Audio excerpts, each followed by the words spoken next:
കാര്യങ്ങൾ സാറിന് പറയാൻ പറ്റുമോ റിഗാർഡിങ് ദീസ് ത്രീ? അഗെയിൻ പത്തനംതിട്ടയിലെ കളക്ടറായിട്ടിരിക്കുമ്പോൾ വന്ന 3 ഇവൻറ്റ്സാണ് ഇവിടെ മെൻഷൻ ചെയ്തത്. എനിക്ക് തോന്നുന്നു ലൈഫിൽ ഞാൻ ഇതുവരെ നേരിട്ടിട്ടുള്ള ഒരുപക്ഷെ ഇനി ഒരിക്കലും നേരിടാത്ത തരത്തിലുള്ള സ്കെയിലിലുള്ള ഇവൻറ്റ്സ് ആയിരുന്നു അത്. അപ്പം അതിൽ സ്പെസിഫിക് ഇവൻറ്റ്സ് ആണെങ്കിൽ തീർച്ചയായിട്ടും ഓരോ സിറ്റുവേഷനിലും ഓരോ ഒക്കേഷനിലും യുനോ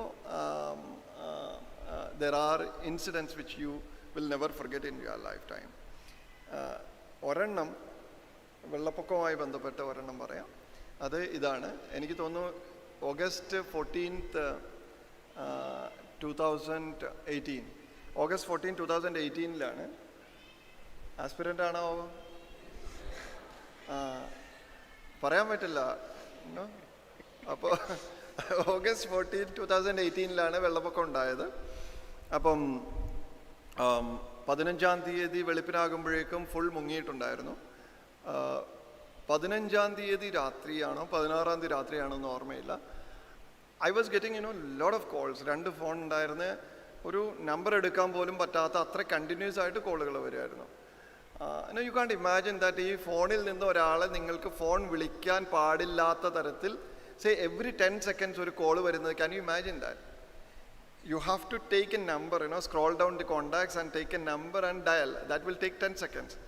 അത്രയും ടൈം കിട്ടാത്ത തരത്തിൽ കണ്ടിന്യൂസ് ആയിട്ട് കോൾ. ഒരു കോൾ കട്ട് ചെയ്ത് അതിലേക്ക് പോകുമ്പോഴേക്കും അടുത്തത് വരും. അങ്ങനെ കോൾ വരികയായിരുന്നു 2 ഫോണും. അത്രയും അധികം കോളുകൾ വരുന്ന ഒരു സമയമാണ്. അങ്ങനെ 16-ാം തീയതി രാത്രിയോ മറ്റോ ആണ് എനിക്ക് കിട്ടിയ കണ്ടിന്യൂസ് ആയിട്ട് വന്നുകൊണ്ടിരുന്ന കുറച്ച് കോളുകൾ അറ്റൻഡ് ചെയ്യുമ്പോൾ, രാത്രി 1 മണിയോ 2 മണിക്കോ മറ്റോ ആണ് അറ്റൻഡ് ചെയ്യുമ്പോൾ, we didn't sleep all these week. 1-2 മണിക്കൂറൊക്കെയാണ് ഉറങ്ങിയത്. അപ്പം ആ കോൾ അറ്റൻഡ് ചെയ്യുമ്പോൾ അതിലൊരാൾ പറയാണ്, സർ ഞാനും എൻ്റെ പ്രായമായ അച്ഛനും അമ്മയും വൈഫും 2 കുട്ടികളുമാണ് വീട്ടിലുള്ളത്. ഞങ്ങൾ വീടിൻ്റെ 2-ാം നിലയിലാണ് നിൽക്കുന്നത്. കഴുത്ത് വരെ വെള്ളം കയറിയിട്ടുണ്ട്. കഴിഞ്ഞ 1 മണിക്കൂറിൽ 1 അടിയോളം വെള്ളം ഉയർന്നിട്ടുണ്ട്. ആ പേസിൽ വെള്ളം ഉയർന്നാൽ we will die in 1 hour and it's at 1 AM. So if you can send us a boat in 1 hour time, you could save us. Adalengil we will die in this house and you will see 6 bodies floating in this house naale neram velukkumbol. And remember, you are the person who is responsible for their life, not legally, not officially. പക്ഷെ നമ്മളൊരു സ്ഥാനത്തിരിക്കുമ്പോൾ you know what is your responsibility, അല്ലേ? ആ നിങ്ങളുടെ ഉത്തരവാദിത്വത്തിൽ നിന്ന് എങ്ങനെയാണ് നിങ്ങൾ ജീവിതകാലം മുഴുവൻ അങ്ങനെ ഒരു 6 പേര് ഇങ്ങനെ ഒരാൾ ഫോൺ ചെയ്തിട്ട് അങ്ങനെ കുറച്ച് പേര് മരിച്ചു പോയിട്ടുണ്ടെങ്കിൽ എങ്ങനെയായിരിക്കും നിങ്ങൾ അതിനെ ഫേസ് ചെയ്യുക? I do not know. എനിക്ക് തോന്നുന്നില്ല ജീവിതകാലത്തിൽ ഒരിക്കലും നമ്മൾക്ക് തന്നെ എക്സ്ക്യൂസ് കൊടുക്കാൻ പറ്റുമെന്ന് തോന്നുന്നില്ല. അത്തരത്തിലുള്ള ഡ്രെഡഡ് ആയിട്ടുള്ള ഇൻസിഡൻസ് നിങ്ങൾ ജീവിതത്തിൽ തീർച്ചയായിട്ടും ഉണ്ടാക്കും. ആൻഡ് ഫോർച്ചുനേറ്റ്ലി പത്തനംതിട്ടയിൽ 18 ആളുകളാണ് മരിച്ചത് ആ വെള്ളപ്പൊക്കത്തിൽ. ആ 18 പേരിൽ വീട്ടിൽ നിന്നും രക്ഷപ്പെടാനാകാതെ കുടുങ്ങിക്കിടന്ന് വെള്ളത്തിൽ മുങ്ങി ആരും മരിച്ചിട്ടില്ല. മരിച്ച ആളുകൾ 2 പേര് വീട്ടിൽ കറണ്ടടിച്ച് മരിച്ചിട്ടുണ്ട്, വെള്ളം കയറി ഇലക്ട്രിക്യൂട്ടഡ് ആണ്. 2-3 പേര് ഫിഷിങ്ങിന് പോയപ്പോൾ മരിച്ചതാണ്. 2-3 പേര് കൈ കഴുകാനും കുളിക്കാനും കാല് കഴുകാനും ഒക്കെ ആയിപ്പോൾ പോയപ്പോൾ വഴുതി വീണതും അങ്ങനെയൊക്കെയാണ്. 1-2 പേര് വെള്ളമടിച്ച് വീണ് മരിച്ചതാണ്. അങ്ങനെയൊക്കെയുള്ള ആളുകളല്ലാതെ, ഞാനത് കുറച്ച് കാണുന്നതല്ല, പക്ഷെ നമ്മൾ ഒത്തിരി ഭയപ്പെട്ടിരുന്നത് വീടുകളിൽ ആളുകൾ കുടുങ്ങിക്കിടന്ന് 100 കണക്കിന് ആളുകൾ ഒരുപക്ഷെ മരിച്ചു പോയേക്കാമെന്ന് വിചാരിച്ചിരുന്നു. ഫോർച്ചുനേറ്റ്ലി അങ്ങനെ ഒരു സംഭവം ഉണ്ടാകാതെ നമുക്ക് നോക്കാനായിട്ട് കഴിഞ്ഞു. പക്ഷേ ഇത്തരത്തിലുള്ള സിറ്റുവേഷൻസ് തീർച്ചയായിട്ടും നിങ്ങളുടെ ലൈഫിലുണ്ടാകും. That is 1 incident from 2018 flood. 2018 flood കഴിഞ്ഞ് ഓഗസ്റ്റ്, സെപ്റ്റംബർ, ഒക്ടോബർ ആകുമ്പോഴേക്കും വെള്ളപ്പൊക്കം കഴിഞ്ഞ് നമുക്ക് വി കുഡ് സേവ് ദം. എല്ലാ ആളുകളെയും രക്ഷപ്പെടുത്താനായിട്ട് കഴിഞ്ഞു. We were relieved. പിന്നെ അതിൻ്റെ റിഹാബ് വർക്കായിരുന്നു നടന്നുകൊണ്ടിരുന്നത്. ആ സമയത്താണ് 2018 ഒക്ടോബറിൽ ശബരിമല ക്രൈസിസ് ഉണ്ടാകുന്നത്. ശബരിമല ക്രൈസിസ് വരുമ്പോൾ you know what will be in your mind? Can you imagine? നോക്കൂ, നിങ്ങളിൽ ആരൊരാളാണ് ഒരു കളക്ടറായിട്ട് എൻ്റെ അറിവിലുള്ള പരിചയത്തിലുള്ള ഏതൊരാളും ആണ് ആ പത്തനംതിട്ടയിൽ കളക്ടറായിട്ട് ആ സമയത്ത് ഉണ്ടെങ്കിൽ എനിക്ക് തോന്നുന്നത് they will think the same. Why? Because ഒരു ഡിസ്ട്രിക്റ്റിൽ നിങ്ങളുടെ കീഴിൽ 10, 15, 20 ലക്ഷം ആളുകളുള്ളപ്പോൾ നിങ്ങൾ ചിന്തിക്കുന്നത് ഒരൊറ്റ ഡയറക്ഷനിൽ മാത്രമാണ്. You are here to do some job, അല്ലേ? You are here to serve justice, ശരിയല്ലേ? നിങ്ങളുടെ കൃത്യമായിട്ടുള്ള ഒബ്ജക്റ്റീവ്സ് നിങ്ങൾക്കുണ്ട്, കൃത്യമായ റീസൺസ് ഉണ്ട് നിങ്ങൾ ഇവിടെ ഇരിക്കുന്നതിന്. എന്താണ് ആ റീസൺ? ഇവിടെ you have to protect the life and property of every possible individual, അല്ലേ? That is what you are suppose to do as a district magistrate. ശബരിമലയിൽ ക്രൈസിസ് ഉണ്ടാക്കുമ്പോഴും എൻ്റെ കാര്യത്തിൽ എനിക്ക് കൃത്യമായ ഒരു ക്ലാരിറ്റി ഉണ്ടായിരുന്നത് ഈ കാര്യമാണ്. That any decision I take that has to save the life of people, അല്ലെ, അല്ലെങ്കിൽ പ്രോപ്പർട്ടി ഓഫ് ദി പീപ്പിൾ. അങ്ങനെ ഒരു ഡിസിഷൻ ആയിരിക്കണം. അതിൽ നിന്ന് ഡീവിയേറ്റ് ചെയ്യുന്ന ഒരു ഡിസിഷനും നമ്മുടെ ഭാഗത്തു നിന്ന് ഉണ്ടാകാൻ പാടില്ല എന്നുള്ളതായിരുന്നു എൻ്റെ കൺസേൺ. പക്ഷെ പ്രശ്നം എവിടെയാണ്? You sitting as a district magistrate, you are sitting here alone and the general public doesn't have any clue എന്താണ് ഇയാൾ ചിന്തിക്കുന്നത് അല്ലെങ്കിൽ എങ്ങനെയാണ് പ്രവർത്തിക്കുന്നത്. Whether this guy is biased, whether this guy has some vested interest, whether this guy is politically motivated എന്നുള്ള കാര്യത്തിൽ പലർക്കും അവരവരുടെ ഓറിയൻറ്റേഷൻ അനുസരിച്ച് സംശയങ്ങളുണ്ടാകാം, ശരിയല്ലേ? പക്ഷേ ഞാൻ ഡിസ്ട്രിക്ട് മജിസ്ട്രേറ്റ് എന്ന നിലയ്ക്ക് ഞാൻ ചിന്തിച്ചിരുന്ന കാര്യങ്ങളും പ്രവർത്തിച്ച കാര്യങ്ങളും എനിക്ക് 100% കോൺഫിഡൻ്റ് ആയിട്ട് പറയാൻ പറ്റും.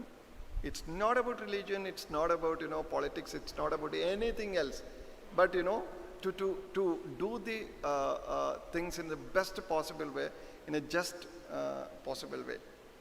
അതായിരിക്കും തീർച്ചയായിട്ടും നിങ്ങളുടെ മനസ്സിലുണ്ടാകുന്ന കാര്യം, എൻ്റെ മനസ്സിലുണ്ടായിരുന്ന കാര്യം അതാണ്. അപ്പോൾ അങ്ങനെ ഇരിക്കുമ്പോഴാണ് നമുക്കറിയാം ശബരിമലയിലുള്ള സ്ത്രീ പ്രവേശനവുമായി ബന്ധപ്പെട്ടുണ്ടായ കുറേയധികം ഇഷ്യൂസും അതൊക്കെ നമ്മൾ മാനേജ് ചെയ്യേണ്ടി വരുന്ന ഒരു സാഹചര്യവും അതുമായി ബന്ധപ്പെട്ടുണ്ടായ കുറേയധികം അൺനെസസറി ആയിട്ടുള്ള കോൺട്രവേഴ്സീസും. അപ്പോൾ ആ ഒരു സിറ്റുവേഷനിലെല്ലാം നമ്മൾ കടന്നു പോകുന്ന ഒരു സ്ട്രെസ് ലെവൽ എന്ന് പറയുന്നത് നിങ്ങൾക്ക് ഒരിക്കലും ഇമാജിൻ ചെയ്യാൻ പറ്റാത്ത കാര്യമായിരിക്കും. ഇപ്പം നമുക്കറിയാം നമ്മുടെ വീട്ടിൽ ഒരു ചെറിയ വിഷയമുണ്ടായാൽ, വീട്ടിൽ തന്നെ അല്ലെങ്കിൽ നിങ്ങളുടെ സ്വന്തം പേഴ്സണൽ ലൈഫിൽ ഒരു ചെറിയ വിഷയമുണ്ടായാൽ നിങ്ങൾ എത്ര പാനിക്ക് ചെയ്യുന്ന ആളുകളാണെന്ന് നമുക്കറിയാം. ഞാനും അങ്ങനെ തന്നെയായിരുന്നു. അവിടെ നിന്നും ഇത്രയും വലിയ നാഷണൽ ലെവലിലുള്ള ഒരു ക്രൈസിസിൻ്റെ എപ്പി സെൻറ്ററിൽ നിങ്ങൾ വരുന്ന ഒരു സാഹചര്യം ആലോചിച്ച് നോക്കൂ. And how are you going to handle this? So you have to have clarity of thought. You should be very clear about what are you doing and why are you here. I was sure about this. ഞാൻ സർവീസിൽ continue ചെയ്താലും ചെയ്തില്ലെങ്കിലും I was sure about I'm going to do the right thing. ഒരു സംശയം ഉണ്ടായിരുന്നില്ല. So you have to be clear about that. The moment the moment you have some confusion about that, the moment you waver, you are going to have a lot of issues. At least ഇതുപോലുള്ള critical സിറ്റുവേഷനിലെങ്കിലും നിങ്ങൾ വളരെ ഫേമായിട്ടും വളരെ consistent ആയിട്ടുള്ള decisions എടുക്കാനുള്ള ഒരു skill നിങ്ങൾ ആർജിക്കേണ്ടതുണ്ട്. Probably that is the second thing. And of course the third episode was the corona. Corona വന്നപ്പോഴേക്കും നമ്മൾ എക്സ്പേർട്സായി ഡിസാസ്റ്റർ മാനേജ്മെൻറ്റിൽ. ഇനി ശബരിമലയിലെയും വെള്ളപ്പൊക്കത്തിൻ്റെ മുകളിലൊരു വിഷയം എനിക്ക് തോന്നുന്നില്ല. As an individual officer you need to get trained. അതിൽ വലിയൊരു ഒക്കേഷൻ വേണമെന്നില്ല. അതുകൊണ്ട് തന്നെയാണ് പത്തനംതിട്ടയിൽ കൊറോണ വന്നപ്പോൾ I still remember I was here in Trivandrum that day. I was on the way back home. എനിക്കിവിടെ ഒരു ചെറിയ അവാർഡ് ഫംഗ്ഷൻ വന്നതാണ്. ഞാൻ തിരിച്ചു പോകുന്ന വഴിക്കാണ് സെക്രട്ടറി വിളിച്ചിട്ട് പറയുന്നത് പത്തനംതിട്ടയിലാണ് 6 കൊറോണ പേഷ്യൻസ് പോസിറ്റീവായിട്ട് വന്നിട്ടുണ്ട്, 6 or 5 വന്നിട്ടുണ്ടെന്ന് പറയുന്നത്. And the moment you take a decision, you go back to office. I called the first meeting at 1 a.m. that night. And the next day morning 7 a.m. we briefed the media, and at 8 a.m. we started working. That's how we did, and that's how we do. ഒരു പ്രാവശ്യം 2 പ്രാവശ്യം 3 പ്രാവശ്യം നിങ്ങളിത് face ചെയ്ത് കഴിയുമ്പോൾ നിങ്ങൾക്ക് മനസ്സിലാവും this is how you are going to do. പിന്നെ it doesn't matter actually. ആ മൊമെൻറ്റിലാണ് നമ്മൾ തിരിച്ചറിയുക എന്താണ് you are actually capable of doing wonders, right? പിന്നെ നമുക്കൊരു ഒരു പ്രശ്നമില്ല. നമ്മളൊന്ന് ആലോചിച്ച് നോക്കൂ. ഒരു ചെറിയ ഇത്രയും വീതിയുള്ള ഒരു പലക ഇവിടെ വെച്ചിട്ട് നിങ്ങളുടെ അടുത്ത് നടക്കാൻ പറഞ്ഞാൽ നടക്കുമോ? It will be very difficult, അല്ലേ? എനിക്ക് നടക്കാൻ കഴിയില്ല. പക്ഷെ ഒരു വള്ളി കെട്ടിയിട്ട് വലിയ കനിയൻ്റെയും വലിയ ബിൽഡിങ്ങുകളുടെയും മുകളിലൂടെ നടക്കുന്ന ആളുകളെ നമ്മൾ എത്രയോ കണ്ടിരിക്കുന്നു. How do they do that? നമ്മളെപ്പോലത്തെ തന്നെ മനുഷ്യരാണ്. എങ്ങനെയാണ്?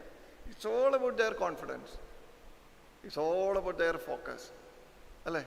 And minimum tricks. ഇത്രയേ ഉള്ളൂ അതിൻ്റെ കാര്യം. Everything is like that, everybody does it like that. എനിക്ക് തോന്നുന്നു probably I told you 3 different experiences from 3 different events.